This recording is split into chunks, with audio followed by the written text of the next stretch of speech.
Bonjour à tous, j'espère que vous allez bien. Je suis toujours à Bali et je souhaitais faire une petite vidéo concernant la question que j'ai reçue de JSLM DM il y a une semaine qui me disait: tu pourrais s'il te plaît nous faire une vidéo dans laquelle tu expliques le calcul de la rentabilité sur ton appartement parisien. Eh bien, voici la vidéo. Alors, je vais d'abord faire un rappel concernant la rentabilité et le rendement, puisque dans la plupart de mes vidéos, si vous les suivez, vous voyez que je parle de rendement locatif et plus rarement de rentabilité locative. C'est parce que je fais une différence entre les deux. Alors, je sais que sur Internet, il y a pas mal de youtubeurs sur la thématique de l'immobilier qui utilisent le terme rentabilité locative à la place de rendement locatif, mais ces deux notions sont quand même différentes. Donc, une petite explication s'impose entre les deux. Alors, la différence entre le rendement et la rentabilité, j'ai pris cette définition que j'aime bien sur le guide du rentier. Donc, le rendement comprend uniquement les revenus du capital investi, alors que la rentabilité comprend à la fois les revenus du capital investi et la variation du capital investi. Voilà, donc c'est une définition qui s'applique à n'importe quel type d'investissement, pas simplement aux investissements immobiliers. Alors, qu'est-ce que ça donne pour un investissement immobilier? On peut prendre un exemple. Donc, par exemple, j'achète un appartement 100 000 euros, je le mets en location, il produit durant l'année 10 000 euros de loyer. Donc, j'ai acheté 100 000, j'ai 10 000 euros de loyer, je prends 10 000, je divise par 100 000, ça me fait 10%. Eh bien, mon rendement brut sera de 10%. Voilà. Alors, rentabilité maintenant. On peut prendre le même exemple. Donc, j'achète un appartement 100 000 euros, je le loue et je gagne 10 000 euros durant l'année, donc 10 000 euros de loyer. Et à la fin de l'année, mon appartement qui valait 100 000 euros, eh bien, il en vaut 110 000. C'est-à-dire que si je le revends à la fin de l'année, je le revends 110 000 euros. Donc, mon capital s'est apprécié de 10 000 euros.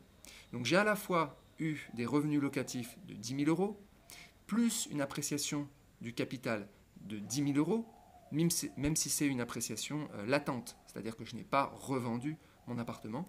Donc ça fait 10 000 euros plus 10 000 euros, 20 000 euros, divisé par le montant du capital investi, 100 000 euros, ça fait 20%. Donc dans cet exemple, ma rentabilité sera de 20%, alors que mon rendement sera de 10%, parce que pour le rendement, on ne prend en compte que les loyers. Peut-être un dernier exemple. J'achète un appartement 100 000 euros, je ne le loue pas durant l'année, donc 0 euros de loyer, et à la fin de l'année, mon appartement s'est apprécié de 10 000 euros. C'est-à-dire que si je le revends 110 000 euros. Et bien dans ce cas-là, ma rentabilité sera de 10 000 euros divisé par 100 000, donc 10%, mais mon rendement sera de mes montants de loyer, donc 0, divisé par 100 000, ça fait 0%. Voilà. Donc, pour résumer, la rentabilité, on prend en compte les loyers, mais on prend aussi en compte l'appréciation du capital.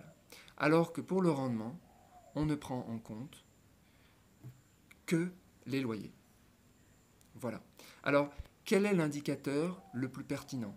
Rendement, rentabilité, brut, net. Eh bien, en fait, il n'y a pas d'indicateur de performance meilleur qu'un autre. Tout va dépendre de votre objectif. Tout va dépendre de votre stratégie et tout va dépendre de ce que vous voulez mesurer. Alors moi, ce qui va m'intéresser, ce sont les rendements locatifs et beaucoup moins les rentabilités. Alors pourquoi ce sont les rendements locatifs qui m'intéressent? Eh bien tout simplement parce que ma stratégie, c'est de vivre de mes loyers.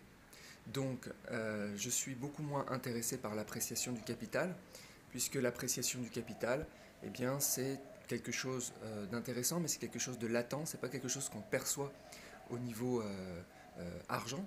Par contre, les loyers, c'est quelque chose qu'on perçoit tous les mois. Donc c'est vraiment les loyers qui sont intéressants pour moi. Donc sur un capital investi de 100 000 euros, combien je perçois de loyer? Donc c'est cet indicateur qui pour moi a de la pertinence. Et ce qui a encore plus de pertinence, c'est le rendement brut, qui est vraiment l'indicateur le plus facile à calculer, puisque le rendement brut, c'est celui qui me permet de comparer très rapidement d'une ville à une autre, d'un pays à un autre. Donc quand j'avais fait ma vidéo avant sur les investissements à Bali, j'ai pu comparer très rapidement les rendements bruts à Bali au rendement brut à Paris. Voilà. Sachant bien sûr que après il va falloir affiner et regarder combien il reste réellement dans sa poche, et ça c'est le rendement net. Alors on va calculer les rendements bruts sur un premier appartement, donc à Paris. Donc il s'agit ici d'un appartement dans le sud du 16e arrondissement à Porte de Saint-Cloud. C'est un appartement de 25 mètres carrés des années 70. Donc il a un balcon, peut-être d'environ 4 mètres carrés. Voilà, donc c'est un immeuble avec ascenseur, gardien, digicode, etc.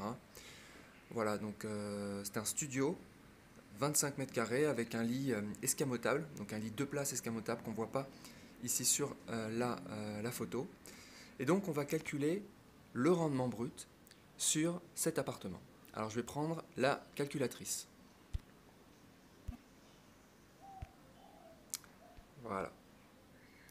Alors c'est un appartement qui a été acheté donc fin 2009, donc début 2010, donc il y a environ une dizaine d'années. Il a été acheté 180 000 euros. Alors 180 000 euros, c'est le capital investi, mais si on veut vraiment être plus précis, il faudrait ajouter les frais de notaire. Alors moi, pour des soucis de simplification et de rapidité de calcul, je ne le fais pas, mais on pourrait tout à fait ajouter les frais de notaire. Donc un appartement acheté 180 000 euros il y a 10 ans. Alors, il a été mis donc en location. À l'époque, les loyers étaient d'environ 700 euros. Voilà.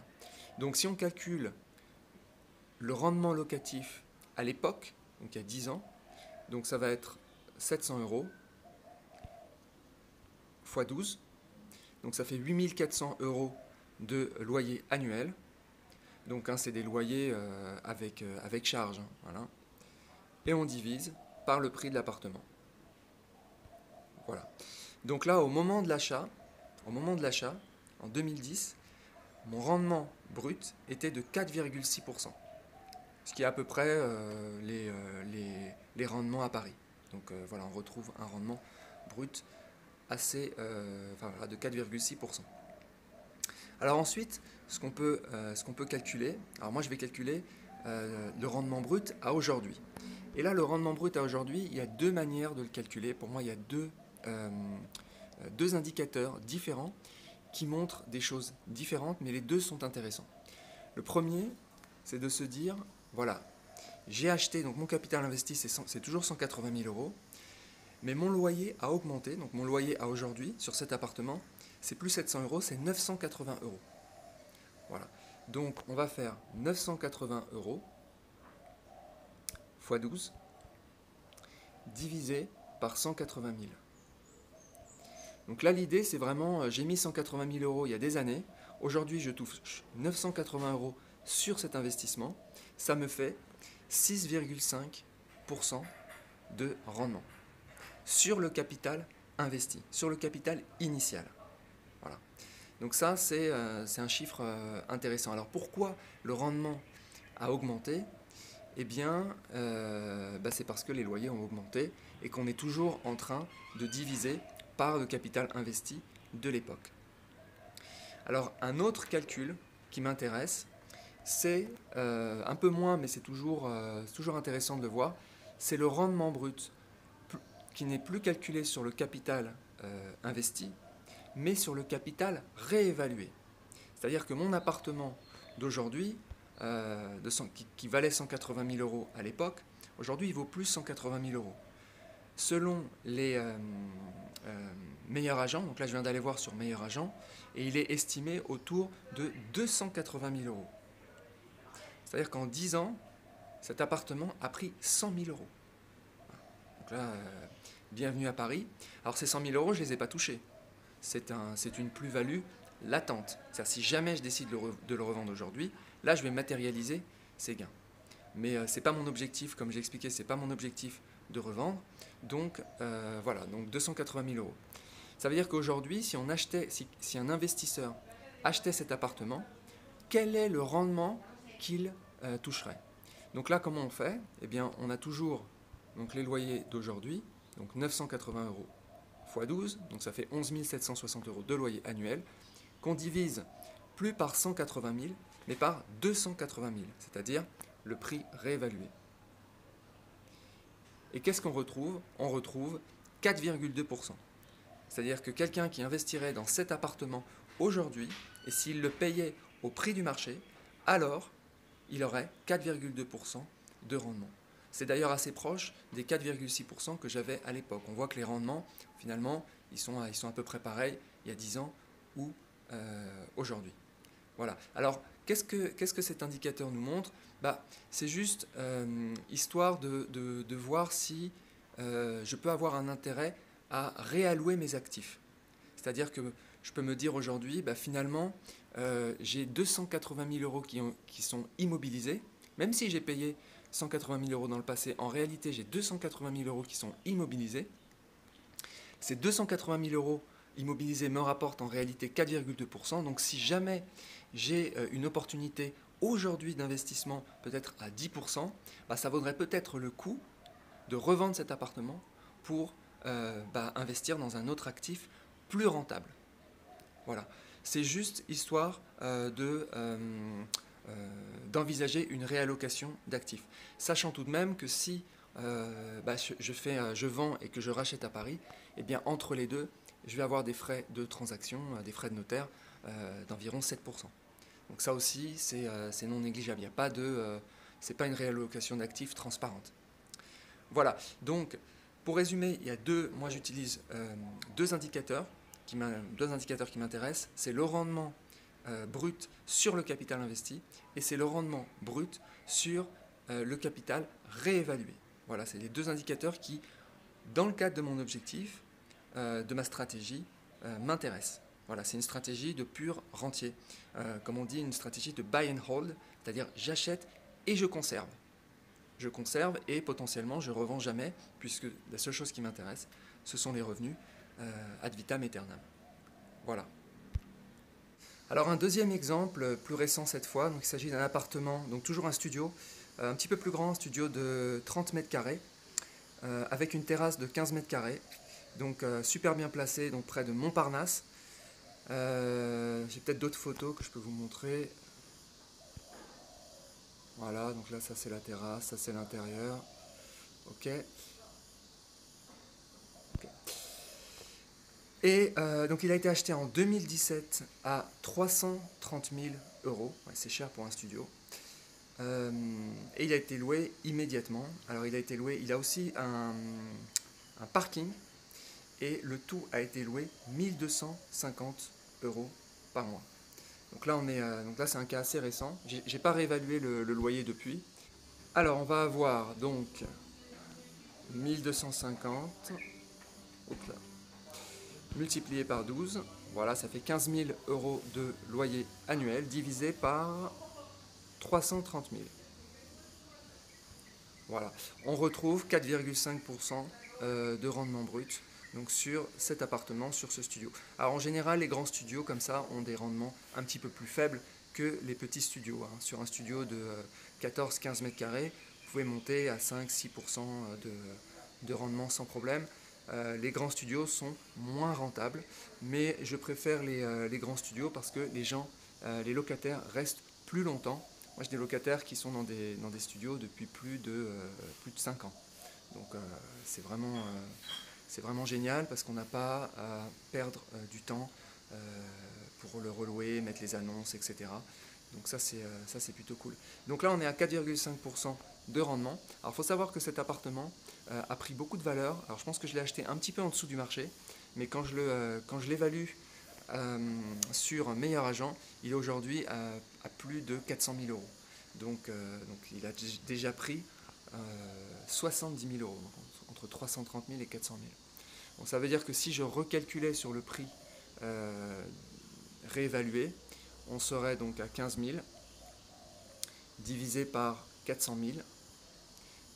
Voilà. Et donc là, on se retrouverait à 3,7% de rendement brut. Voilà. Alors, oui, c'est faible, mais c'est aussi dû à une appréciation du capital qui ne m'intéresse pas forcément, puisque, comme je vous l'ai dit, moi, ce qui m'intéresse, ce sont les loyers, mais c'est toujours intéressant de savoir eh bien que les rendements sont plus faibles. En tout cas sur cet appartement, le rendement brut est plus faible. Si je l'achetais aujourd'hui, voilà, j'aurais 3,75 dans la mesure où je le louerais au même prix qu'aujourd'hui. Je pourrais le louer éventuellement plus cher. Alors ça va commencer à être un peu tendu parce que 1250 € pour un studio, ça commence à être beaucoup. Mais bon, voilà, je ne sais pas exactement, je n'ai pas réévalué le prix depuis que je l'ai acheté, mais potentiellement les prix des loyers ont encore augmenté à Paris. À voir. Voilà, donc c'était une petite explication sur le rendement brut et qu'est-ce qu'on peut attendre des rendements bruts à Paris. Alors ça peut paraître faible, je sais que la plupart d'entre vous recherchent des appartements donc, rentables avec des cash flows positifs, donc ça veut dire des rendements supérieurs à 10%. Oui, mais Paris, voilà, Paris c'est du 4, du 4,5, éventuellement un peu plus, mais il y a aussi cette appréciation du capital, qu'on peut d'ailleurs retranscrire dans un taux d'intérêt, c'est-à-dire qu'on peut regarder par exemple sur l'appartement d'avant qui a pris 100 000 € en 10 ans, on peut regarder combien ça fait de pourcentage chaque année. En général, ça fait autour entre 2 et 4% chaque année. Ça veut dire que si vous êtes à 4,5 brut de rendement locatif, si à ça vous rajoutez 3% d'appréciation du capital, bah vous montez quand même à 7,5. Alors, bien sûr, hein, c'est une manière de visualiser les choses. Mais c'est quand même intéressant parce qu'il y a certaines villes, j'avais été par exemple à Rouen, j'ai fait une petite vidéo sur Rouen on m'avait expliqué que le prix de l'immobilier à Rouen eh bien, n'avait pas évolué pendant 10 ans. Donc ça veut dire que le seul rendement que vous avez, bah, c'est le rendement locatif. Vous n'avez pas d'appréciation du capital. Vous avez un rendement égal rentabilité parce que l'appréciation du capital, c'est zéro. Voilà. Alors dernier point dont je voulais parler dans cette vidéo concerne la possibilité de comparer les rendements bruts. Alors on a vu d'abord qu'on pouvait les comparer entre projets immobiliers, un projet immobilier par exemple à Paris à 4,5% de rendement brut, avec un projet immobilier par exemple dans certains quartiers de Marseille avec des rendements bruts supérieurs à 10%. Associé à ces rendements bruts, il y a la notion de risque, bien sûr. Donc normalement, plus le rendement est élevé, plus il va y avoir de risques, que ce soit des risques de vacances locatives, des risques d'impayés, des qualités de locataires qui sont largement inférieures, etc., etc. Donc là, ça va dépendre de l'estimation et de l'appréciation du risque. Ce n'est vraiment pas l'objet de cette vidéo.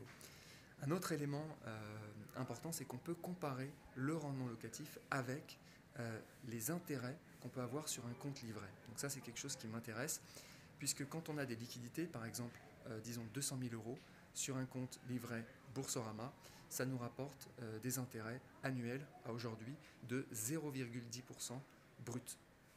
Et bien ces 0,10% brut, eh bien, on peut les comparer avec le rendement brut qu'on a sur un appartement, par exemple donc à Paris, à peu près 4,5%. Voilà. Donc à aujourd'hui, en mars 2019, voilà, vous laissez votre argent sur Boursorama, vous avez quasiment zéro. Alors que si vous l'investissez dans l'immobilier, ne serait-ce qu'à Paris, qui est peut-être le moins rentable en France, vous avez quand même encore du 4,5-5%. Donc c'est assez bluffant. Voilà, j'espère que la vidéo vous a plu. Si vous avez des sujets qui vous intéressent, bah, n'hésitez pas à les mettre en commentaire. Je pourrais éventuellement faire une vidéo dessus si je maîtrise le sujet. Voilà, je vous montre un petit peu ma maison à Bali. Voilà. Ça, c'est grâce au loyer. Voilà. Allez, au revoir.